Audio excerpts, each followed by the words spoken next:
Good morning, YouTube. All right, the holidays are just around the corner, so it's time for us to start talking turkey. And you know, if you followed me at all, that the best thing you can do for a turkey is to make a brine. I'm going to show you all how to make a brine for turkey. It's going to be easy, it's going to be simple, and it's going to be magic. You're going to love what this does for your turkey. All right, let's cook, y'all. We got a family to feed.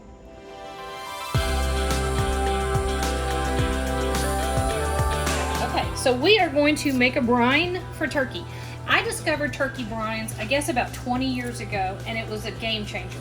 All of a sudden, I was the queen of Thanksgiving, and I have never looked back.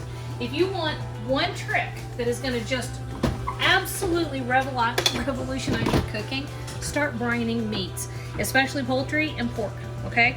So in this case, we're going to brine a turkey. We got Thanksgiving coming up, so I'm actually starting, see, here's our turkey. He's a little one, he's only about 8 pounds. I'm actually starting our rounds of making turkey, stashing the bones, and making turkey stock. But in this case, yes, I am going to make turkey stock, but I want to stash it for broth so that we can make turkey gravy with it. So I start a month ahead. Anyway, so what do we have here? We have 1 1/3 cup of brown sugar. We have 2/3 cup of kosher salt and a bunch of garlic cloves. Okay, that's it. That's simple. And actually, if you wanted to simply do salt water, you'd be fine.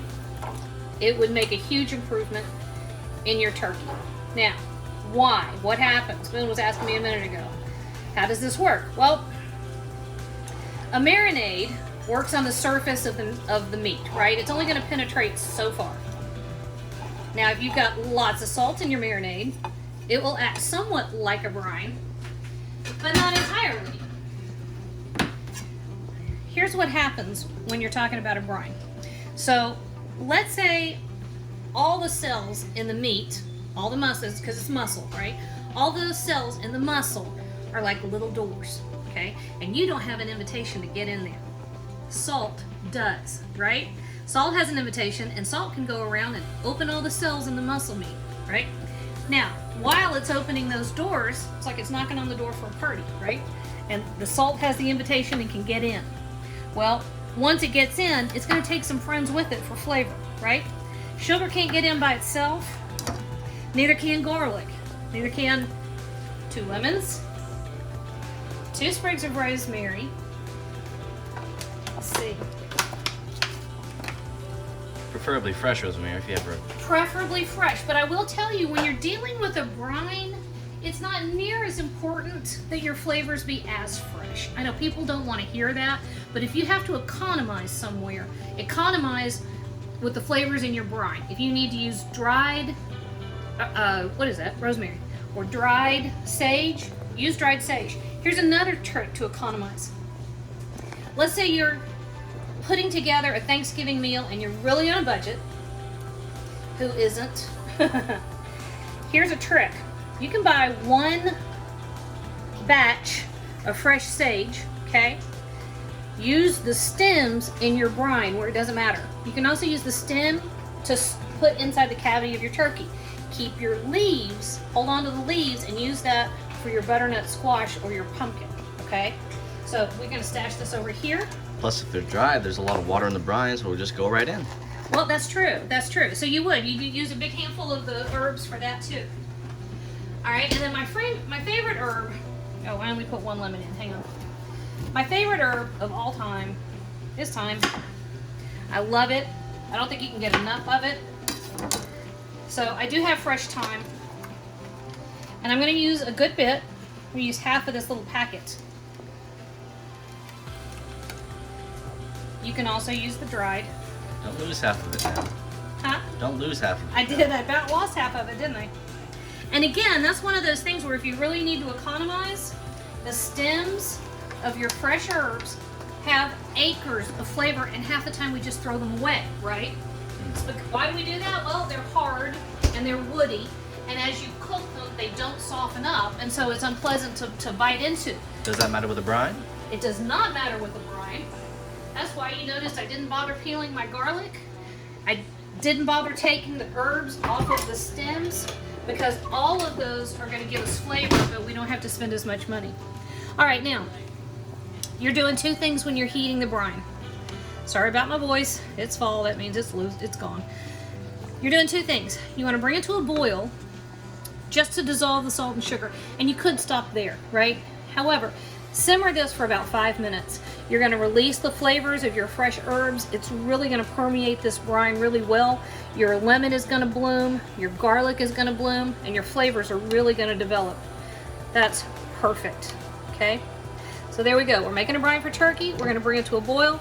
We're going to take it off the boil, and we're going to chill it down before we put our bird in it. Okay, so we had about 5 minutes, and it just simmered away. And you can see, just by stirring it, that our sugar and salt all dissolved. You also notice there's not a whole lot of liquid here. Well, that's because we don't want to use more than we have to. All right, now, I have a relatively small turkey. He's only a little over 8 pounds, like 8.2 pounds. He fits inside this container very well, which means it's really easy to contain the mess and whatever. If you have a larger bird, it is really easy to use a bigger container and double your recipe, okay? I have used, you know those giant drink containers, the coolers where you have the spout at the bottom, the great big ones? I've used those to brine birds. I used a regular cooler, like you'd put 3 or 4 cases of soft drinks in. I've used a regular cooler and done like a 30-pound bird or all the birds to do a turducken. All right, so I put it in here with a bunch of ice water because you never want to put hot brine on a bird. This bird is defrosted, but there's still just a hint of ice in the middle. We want to keep everything nice and cold. And of course, because you're dealing with poultry, you want to make sure you're washing your hands and keeping your surfaces clean, okay? Some people just freak out and are triggered by the idea of cross-contamination, which sure, you should be safe. But guys, just use your head. It's a little common sense. Okay, so this is what we look like. I know I had enough ice because it stopped melting. If you really want to double check, watch, I'm not going to be able to find them. If you really want to double check, you can take the temperature of your brine and see if you've gotten it down below 40 degrees, which is kind of ideal. All right, so let's do that just because we can. How long have you had their thermometer? This is actually about the 10th iteration of the thermometer. About every 6 months I buy a new one for a couple reasons. The probe starts getting gross no matter how much you try to clean it. And this part gets this one's starting to get gunky, so I'll probably get another one soon-ish. This one doesn't want to register Fahrenheit either. There we go. Metric centric. There we go. All right, so we really just want to make sure that we're down below 40 degrees, which we're gonna be. But about every 6 months I do go buy another thermometer just because the accuracy declines. Is it gonna decline right here while I'm talking about it? Tell you what, I'm gonna put another bunch of ice in there and I'll come back and show you. And we're live. Okay, so remember I was talking a minute ago about calibrating thermometers and how after a while they become inaccurate? I was saying that, wasn't I? All right, so look what happened. This thing would not drop below, well, it's stuck. It's sitting here at like 46, whatever. I know that's not right. I added more ice to it, stirred it down. That is some cold water. So I took another thermometer just to be on the safe side. So we know our brine is plenty cold enough, right? But be on the safe side. If you think something's wrong, double check it, okay? This thermometer, I was already saying, had just about run its course. So this thermometer, because I know it's not accurate, and if we're dealing with poultry and it's testing too high, that means we're gonna have undercooked poultry. Not cool, not safe. But you want your brine to be below 40 degrees, okay? We know that ours is. And we know it's time for me to go get another thermometer. Second thermometer is okay. This one's good for taking quick readings, but I like to be able to put the probe in the bird, put the bird in the oven, and still see what's going on. All right, so now back to our container. You only want as much container as will barely hold your bird and the brine. You want it completely surrounded. And we're going in breast side down. This will let us fill the cavity up with our brine solution. We got a good bit of ice in there. Give me a second to wash my hands. I'll be right back. Okay, so we don't have a whole lot of room, which means we're not having to dilute our brine too much. We're diluting it some. We have a good bit of ice in there, and we're adding just enough water to bring everything up so that it will cover the turkey, okay? Now, I am actually going to roast this turkey this afternoon. So I'm gonna keep it right here where I can check the temperature, and I'm gonna let this brine probably for about 4 hours. An 8-pound bird is fine at about, well, anywhere after 2 hours, actually. If you have a larger bird, 12 to 15 pounds, you're gonna wanna stick it in the refrigerator late at night and pull it out first thing in the morning. Give it 8 to 12 hours overnight, okay? But this size, it's fine. Anything after 2 hours, your bonus.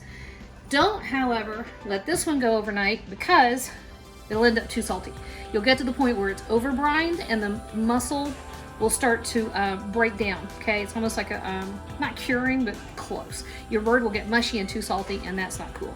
All right, so that, y'all, is how you make a brine for turkey, and the next step is in the next video.